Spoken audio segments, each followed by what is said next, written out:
Good morning बच्चों। आज हम करने जा रहे हैं अपनी worksheet number 42 subject science class 10th। हमारी डेट 9 अक्टूबर के लिए। तो चलिए शुरू करते हैं। हम अपना पार्ट कार्बन एवं इसके यौगिक ये हमने पढ़ा था लास्ट की हमारे 3-4 वर्कशीट में। तो आज हम उसके महत्वपूर्ण प्रश्न करने जा रहे हैं जो आपके एग्जाम में भी आ सकते हैं और जो पूरे चैप्टर की आपकी रिवीजन भी करा देंगे। ठीक है, तो ये बहुत इंपॉर्टेंट क्वेश्चन, आपको बहुत ध्यान से इनको ये समझाओ। तो मैं सारे क्वेश्चन जो पहले वर्कशीट हो चुकी है उसमें ये सारे मैं आपको समझा चुकी हूँ अच्छे से। ठीक है, अगर आपको रिवाइज करना है दोबारा से तो आपको इस चैप्टर की सारी वर्कशीट दोबारा देखनी है ताकि आपको अच्छे से याद आ जाए और ये क्वेश्चंस आपको ट्राई करने हैं। ठीक है, तो चलिए शुरू करते हैं। सबसे पहले हैं वस्तुनिष्ठ प्रश्न। ये क्या है, आपके 1 मार्क के क्वेश्चन हैं। तो चलिए पहले इनको हल करते हैं। पहला प्रश्न है, किसी कार्बन यौगिक की समजातीय श्रेणी के दो उत्तरोत्तर सदस्यों के आणविक सूत्र में जो अंतर होता है। कल भी मैंने आपको निकाल के भी दिखाया था कितना अंतर था, CH2। तो फर्स्ट का आंसर क्या है, CH2। जो पिछली वर्कशीट है आप वहां से देख सकते हो कैसे आएगा ये। फिर है, इथेन के अणु में कितने सहसंयोजी आबांध होते हैं। देखो H6 है।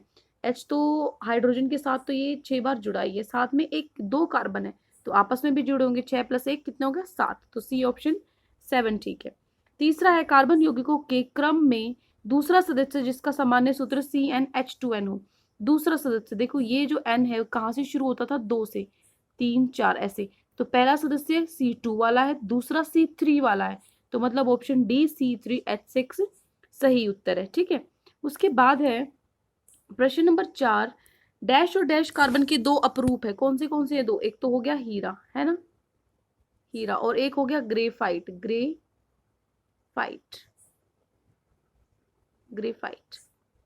ठीक है, ये पांचवा प्रश्न है, डैश और डैश जैविक यौगिकों के अवश्य घटक है। कौन से जो जैविक यौगिक है किससे वो बने होते हैं, वो क्या है, एक तो कार्बन है ना, कार्बन, और दूसरा है यहां पर आप लिखोगे हाइड्रोजन, हाइड्रोजन। ठीक है, छठा प्रश्न है, कौन सा तत्व श्रृंखलन के को सबसे अधिक दर्शाता है और क्यों। तो कौन सा दर्शाता है, देखो सबसे जो लिखोगे आप, कार्बन, कार्बन श्रृंखलन को सबसे अधिक दर्शाता है। ठीक है, कौन सा काट के, कार्बन तत्व श्रृंखलन को सबसे अधिक दर्शाता है, और इसको लिख काट के लिखोगे क्योंकि, या फिर ऐसे लिखोगे, कार्बन तत्व श्रृंखलन को सबसे अधिक दर्शाता है इसके छोटे आकार के कारण। ठीक है, ये आपकी वर्कशीट में आप बोलोगे कि ये बहुत सारे जो इसके बाकी गुण होते हैं, वो भी तो जो 2 गुण हमने पढ़े थे कि इसकी 4 वैलेंसी होती है, उसकी वजह से भी हो सकता है। बहुत सारे गुण होते हैं, लेकिन संक्षिप्त में उसने 1 वर्ड में पूछा है। तो मैंने उस दिन भी आपको बताया था कि नीचे सबसे लास्ट वाली लाइन में आप वर्कशीट को और चेक करोगे तो उसमें नीचे लिखा हुआ था कि जो उसका जो बहुत ही छोटा आकार है ये सबसे बड़ा उसका गुण है जिसके कारण वो इतना कुछ कर पाता है, क्योंकि उसके जो आबांध है वो बहुत ज्यादा मजबूत बनते हैं उसके छोटे आकार के कारण। याद होगा आपको, तो वहां से भी आप दोबारा से रिवाइज करते हो, इसके छोटे आकार के कारण। ठीक है, आकार के कारण। ये हो गया प्रश्न नंबर 6। सातवां प्रश्न है, हीरे को संश्लेषित करने के लिए शुद्ध कार्बन को निम्नलिखित परिस्थितियों में उपचारित किया जा सकता है। तो इनमें से कौन सी स्थिति में जो हीरा है उसको हम संश्लेषित कर सकते हैं, तो वो है सी पार्ट, अति उच्च दाब और ताप पर। जो दाब है वो भी बहुत ज्यादा होना चाहिए और जो तापमान है वो भी बहुत ज्यादा होना चाहिए। ठीक है, हो गया प्रश्न 7। प्रश्न 7 का सी 8वां है, ब्यूटेन कार्बन व हाइड्रोजन का एक क्या है, संतृप्त या असंतृप्त। तो ये क्या है, संतृप्त है। उस दिन भी मैंने आपको बताया था।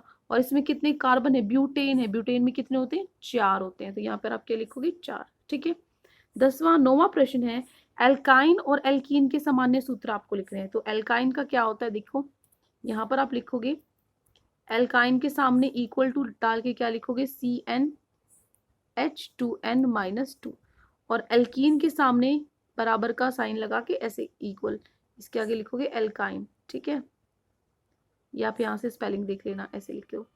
और एल्कीन का क्या होता है, CnH2n। ठीक है, ये हो गया आपका उत्तर नंबर 9। उसके बाद 10वां प्रश्न, बेंजीन की संरचना बनाइए। तो बेंजीन कैसे बनेगा, तो उत्तर नंबर 10 है, ये आप ऐसे बना सकते हो बेंजीन को, ऐसे करके एक छोड़ के एक, ये आपको बनाना है बेंजीन। ठीक है, ये हो गया आपका उत्तर नंबर 10। ठीक है, उसके बाद देखिए, उसके बाद आते हैं हमारे लघु उत्तरीय प्रश्न। इसमें पहला प्रश्न है हाइड्रोकार्बन क्या है, उदाहरण दीजिए। पहला मैं आपको दो क्वेश्चन साथ में करा देती हूँ। पहला तो हाइड्रोजन कार्बन क्या है वो आपको बताना है, दूसरा कार्बन उत्कृष्ट गैस विन्यास कैसे प्राप्त करता है।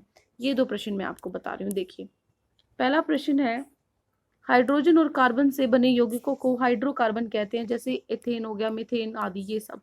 दूसरा है कार्बन यह सह संयोजी आबान द्वारा उत्कृष्ट गैस विन्यास प्राप्त करता है। कार्बन उत्कृष्ट गैस विन्यास प्राप्त करने के लिए हाइड्रोजन और दूसरे तत्वों के साथ क्या बनाता है, सह संयोजी आबान बनाता है और अपनी संयोजकता को पूरा करता है। ठीक है, ये दो प्रश्न हो गए। पहले दो प्रश्न, पहले प्रश्न में क्या बताना था, हाइड्रोकार्बन क्या होते हैं, दूसरा कि वो उत्कृष्ट गैस विन्यास कैसे प्राप्त करता है कार्बन, ये बताना था। तो पहले दो प्रश्न हो गए आपके ये। ठीक है, उसके बाद चलिए तीसरे प्रश्न पे, तीसरा और चौथा प्रश्न मैं आपको करा देती हूँ। तीसरा है सह संयोजक यौगिक विद्युत के कुचालक क्यों होते हैं, और फोर्थ है कार्बन यौगिकों की समाजतीय श्रेणी को यह नाम क्यों दिया गया है, और समजातीय श्रेणी को दो उत्तरोत्तर सदस्यों के रासायनिक सूत्र लिखिए और बताइए कि कौन सा भाग निर्धारित करता है भौतिक गुणधर्म और रासायनिक गुणधर्म। देखो, सबसे पहले ये पहला प्रश्न सह संयोजक विद्युत कुचालक क्यों होते हैं। ठीक है, तीसरा देखिए, तीसरा है कि सहसंयोजी यौगिक में कोई भी इलेक्ट्रॉन स्वतंत्र नहीं होता, जिसके कारण सहसंयोजी यौगिक विद्युत की कुचालक होते हैं। ठीक है, ये हो गया प्रश्न नंबर 3।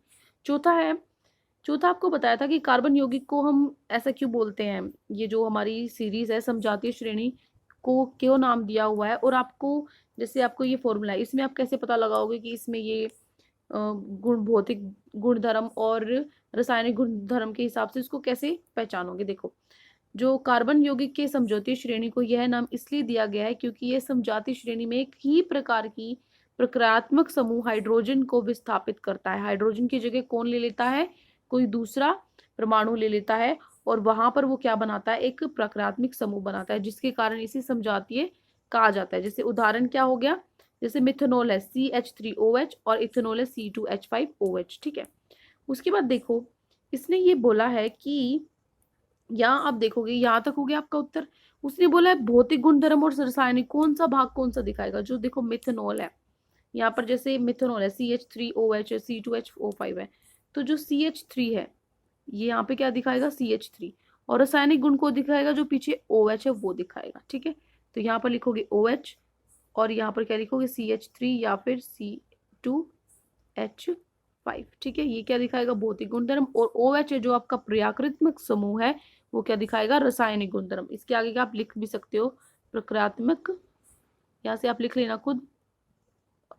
एक मिनट, यहाँ पर लिखोगे प्रक्रियात्मक, प्रक्रियात्मक जो समूह होता है वो क्या दिखाएगा रासायनिक गुणधर्म। एग्जाम्पल के लिए लिख देना OH। ठीक है, और यहाँ पर जैसे आपका CH3 है, जो ये आपको लिखने हैं आगे से क्या, जैसे ये CH3 और C2H5 ये आपको लिखना है। ठीक है, उसके बाद है आपका, ये हो गया प्रश्न नंबर 4। अब देखो प्रश्न नंबर 5 है समजातीय श्रेणी की यौगिकों की 3 विशेषताएं आपको लिखनी है। ठीक है, ये हो गया पहला कि समजातीय श्रेणी की यौगिक की 3 विशेषताएं।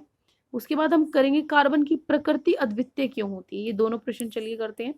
पांचवा प्रश्न है उसकी 3 विशेषताएं बतानी है। तो पहली, दो सदस्यों में कितने का अंतर होता है, CH2 का अंतर होता है।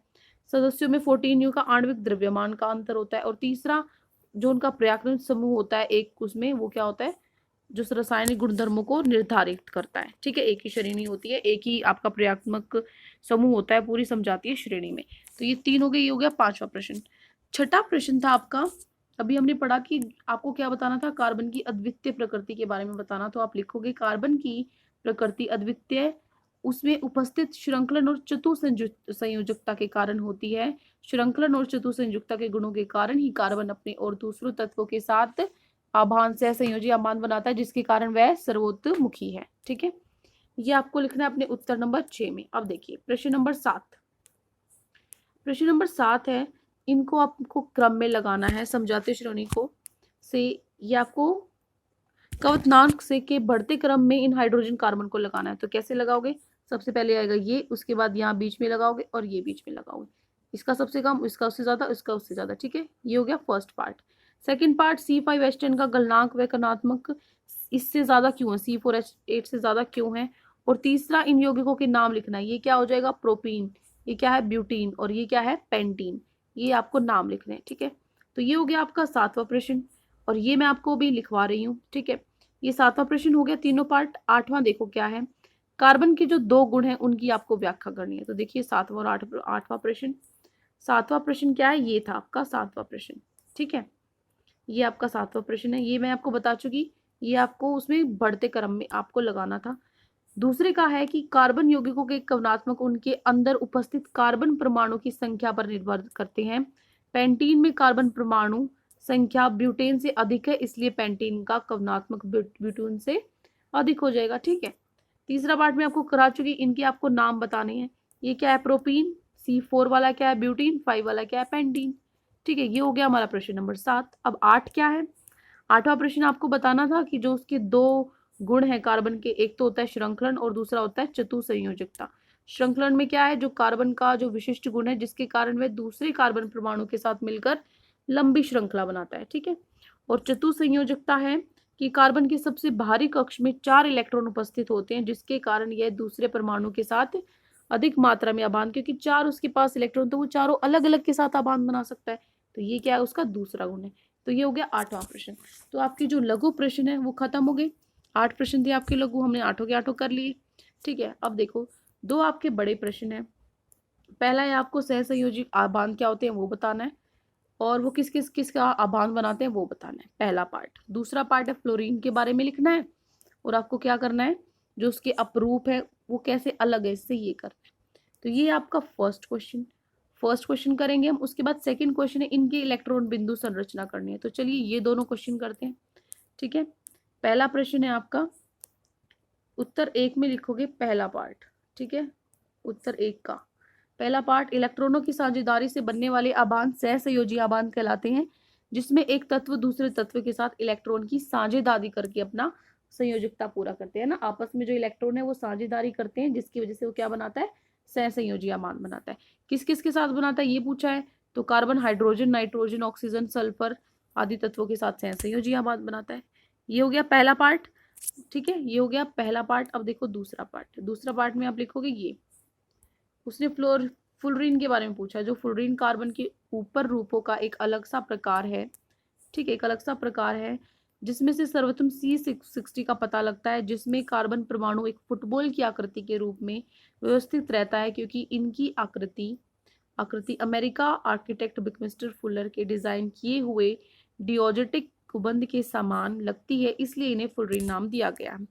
ये जो क्वेश्चंस हैं आपको मैं पिछली वर्कशीट्स में बहुत अच्छे से समझा चुकी हूँ, तो यहाँ पर मैं सिर्फ आपको आंसर्स उनके बता रही हूँ ताकि आपको प्रॉब्लम ना हो अपने आंसर्स ढूंढने में, ठीक है। तो आपको क्या करना है, कोई भी डाउट है तो आपको उसी वर्कशीट में जाके वहां से समझना है, ठीक है। अब देखो नीचे है उसकी, वो कैसे अलग है बाकियों से, जो बाकी उसके एलोट्रोफ्स जिसको हम बोलते हैं इंग्लिश में, उनसे कैसे अलग है। देखो आकार, फुलरीन का आकार फुटबॉल की तरह है, लेकिन हीरे का दृढ़ त्रियामी संरचना है और ग्रेफाइट षटकोणीय व्यवस्था में है, ठीक है। एक तो ये हो गया अंतर। दूसरा, फुलरीन का जो क्वथनांक कम होता है, जबकि हीरे और ग्रेफाइट का ज्यादा होता है। तीसरा, जो फुलरीन और हीरा है वो विद्युत का कुचालक है, जबकि ग्रेफाइट उसका सुचालक है, ठीक है। लास्ट है जो हीरा है, फोर्थ वाला लिख सकते हो आप, जो हीरा है सख्त चीजों को काटने में काम आता है, ठीक है। ये 4 हो गए आपके। ये हो गया पूरा प्रश्न नंबर 1, ये पहला पार्ट, ठीक है, यहाँ से यहाँ तक ये पहला पार्ट है उत्तर नंबर 1 का, लॉन्ग आंसर क्वेश्चन का। और उसके बाद ये है दूसरा पार्ट, यहाँ से यहाँ तक देखो, ये जो पूरा है ये आपका क्या है, दूसरा पार्ट, ठीक है। अब देखिए ये हो गया। अब चलते हैं हमारे लास्ट क्वेश्चन पे। आपको क्या करना था, ये देखो डायग्राम बनाने थे, मैंने बनाए हुए आपके लिए। H2S का बनाओ सहसंयोजी आबान, आपको इसमें वो दिखाने हैं, आपको इलेक्ट्रॉन बिंदु संरचना जो होती है वो दिखानी है, आपस में जो साझेदारी करते हैं। तो पहले H2S का दिखाना है। H2S में क्या होता है, सल्फर के पास जो आखिरी शेल होता है उसमें 6 इलेक्ट्रॉन होते हैं और हाइड्रोजन के पास 1 होता है। तो इसके पास देखो, इसके पास 6 हैं, तो ये 2 हाइड्रोजन है ना, 2 हाइड्रोजन, एक ही तो 6 हैं, टोटल 8 होने चाहिए। तो एक इस हाइड्रोजन से ले लेगा, एक इस हाइड्रोजन से, है ना, एक इस हाइड्रोजन से लिया, एक इस हाइड्रोजन से लिया, और हाइड्रोजन ने भी एक एक सल्फर से ले लिया, तो दोनों के पूरे हो गए। उसको 2 चाहिए थे, उसने 8 हो गए, इसको एक एक चाहिए था, उसके 2 हो गए, तो ये आपस में पूरे मिला के सल्फर के पूरे हो गए। ठीक है, उसके बाद है F2। F2 में देखो, F2 में जो आपका नंबर होता है, एटॉमिक नंबर, परमाणु नंबर होता है 2 और 7, 9 होता है वैसे। उसको अगर आपने बांटा तो ये क्या हुआ, 2 और 7, जो आखिरी जो आपका इलेक्ट्रॉन, जो आपका शेल है, उसमें 7 इलेक्ट्रॉन है। 7 इलेक्ट्रॉन तो एक की जरूरत है, 2 फ्लोरीन है, तो आपस में एक एक शेयर कर लेंगे ना, ये एक इसको दे शेयर कर लेगा, ये एक इसके साथ साझेदारी कर लेगा। हो गया सेकंड। थर्ड देखो H2, ये तो आप बहुत बार बना चुके हो। H2 में ऑक्सीजन के पास 8 है, इसका परमाणु नंबर 2 और 6, इसको हम बांटेंगे तो आखिरी में क्या होना चाहिए, 6। आखिरी में 6 है, तो इसको एक इस हाइड्रोजन से ले लेगा और एक दूसरे हाइड्रोजन से ले लेगा, है ना, तो 8 पूरे हो गए। एक इस हाइड्रोजन से ले लिया, एक इस साइड, 6, 7 और 8 हाइड्रो ऑक्सीजन के पूरे हो गए। ऐसे ही ऑक्सीजन एक इससे ले लिया, एक इससे ऑक्सीजन से ले लिया, सारे मिला के ऑक्सीजन ने 8 बना लिए। ये हो गया H2O हाइड्रोजन का। अब देखो CH4 है, CH4 में एक कार्बन है और 4 क्या है आपके हाइड्रोजन। ये तो बहुत ही आसान है, क्योंकि कार्बन के पास 4 होते हैं आखिरी में इलेक्ट्रॉन, हाइड्रोजन पहले से ही 4 दिया, आपस में एक एक क्या कर लेंगे, सब आपस में बांट लेंगे, साझेदारी कर लेंगे, और कार्बन है साहब, सारे एक एक हाइड्रोजन से एक इलेक्ट्रॉन साझेदारी कर लेगा। ये बन गया CH4 का। आखिरी है आपका CO2। CO2 में C का क्या होता है, 6, जिसको हम 2 4 बांटते हैं, 4 आखिरी शेल में। ऑक्सीजन के पास 6 हैं, ऑक्सीजन को 2 और चाहिए, है ना, तो 2 और चाहिए, तो वो क्या करेगा, 2 ऑक्सीजन है, ये 2, इसके पास 4 है सिर्फ कार्बन के पास, ये 2 ऑक्सीजन से ले लेगा, यहाँ से ले लेगा, तो ये कार्बन के पूरे हो गए। ऑक्सीजन क्या करेगा, इसके पास ये 6 है, ये 2 इस कार्बन से ले लिए, ये पूरा हो गया। इसके पास 6 है, इसने 2 इस कार्बन से ले लिए, ये भी पूरे 6 हो गए। तो आपस में साझेदारी करके सबकी जो इलेक्ट्रॉन है वैलेंसी जो वो पूरी हो गई, है ना। तो आज की वर्कशीट में ये क्वेश्चंस थे आपको। आई होप आपको अच्छे से अपने सारे क्वेश्चंस के आंसर्स मिल गए होंगे, किसी बच्चे का कोई क्वेश्चन रहा नहीं है, मैंने सारे क्वेश्चंस आपको करवाए हैं। लेकिन फिर भी आपको कोई भी क्वेश्चन है जो आपको लगा हो अधूरा है या फिर आपको नहीं समझ में आया है कॉन्सेप्ट, तो आप कमेंट्स में पूछ सकते हैं। और अगर आपको हमारी वीडियो अच्छी लगे तो आप हमारे चैनल को सब्सक्राइब भी कर सकते हैं। Thank you and have a great day.